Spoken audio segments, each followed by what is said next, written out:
Pemirsa Lingkar Jatim, Majelis Kehormatan Mahkamah Konstitusi telah memeriksa 9 hakim konstitusi dalam sejumlah laporan dugaan pelanggaran etik terkait putusan syarat usia Cawapres. Dari 9 hakim konstitusi itu, Ketua Mahkamah Konstitusi Anwar Usman diperiksa 2 kali oleh Majelis Kehormatan Mahkamah Konstitusi, yakni pada Selasa tanggal 31 Oktober tahun 2023 dan Jumat tanggal 3 November tahun 2023.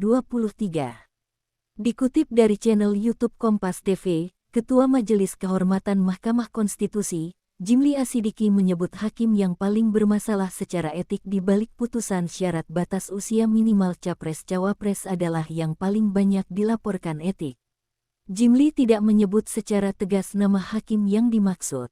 Namun, dari 21 laporan dugaan pelanggaran etik hakim yang masuk ke Majelis Kehormatan Mahkamah Konstitusi, Ketua Mahkamah Konstitusi Anwar Usman menjadi pihak terlapor paling banyak. Dari 21 laporan itu, 15 tuduhan dilayangkan untuk Anwar Usman. Terbanyak selanjutnya, Hakim Manahan MP Sitompul dan Guntur Hamzah masing-masing sebanyak 5 laporan. Kemudian Saldi Isra dan Arif Hidayat masing-masing 4 laporan. Eni Nurbaningsih dan Daniel Yusmik Foeh masing-masing 3 laporan.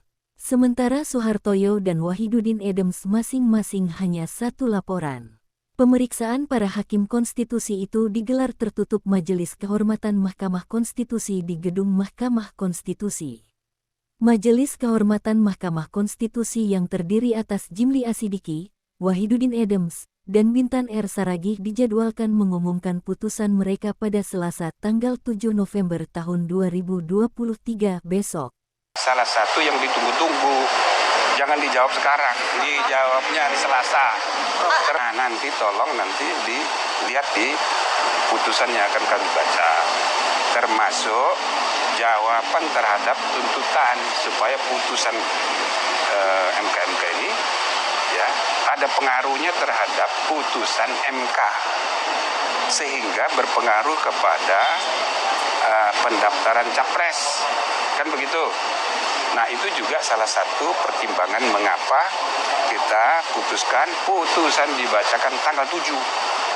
Sementara itu, Anwar Usman mengaku siap menerima segala konsekuensi jika terbukti melanggar secara etik sebagai hakim di balik putusan syarat batas minimal usia Capres-Cawapres.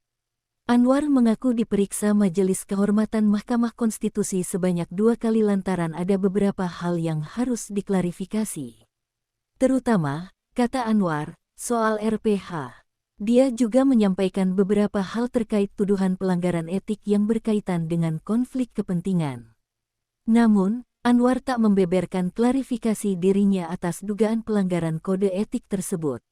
Ada di berita Adi-Adi itu aja, konfirmasi. Ya. Pak, benar Bapak melanggar mobil terhadap hakim yang terkait putusan 9. Ya kalau begitu, putusannya masa begitu. Oke. Tapi enggak Pak, terkait lobby itu gimana Pak? Enggak ada tuh lobby gimana, orang putusannya baca sendiri. Udah baca belum putusan 9? Ya udah. Oke. Klarifikasinya apa Pak? Iya Pak. Apa? Mundur. Yang mundur dari perkara 9. Yang menentukan jabatan milik Allah, Tuhan Yang Maha Kuasa. Pak, Ya. kalau klarifikasi tadi berarti intinya dari klarifikasi ini terkait apa? Yang tadi disampaikan ke MK. Ya udah itu aja.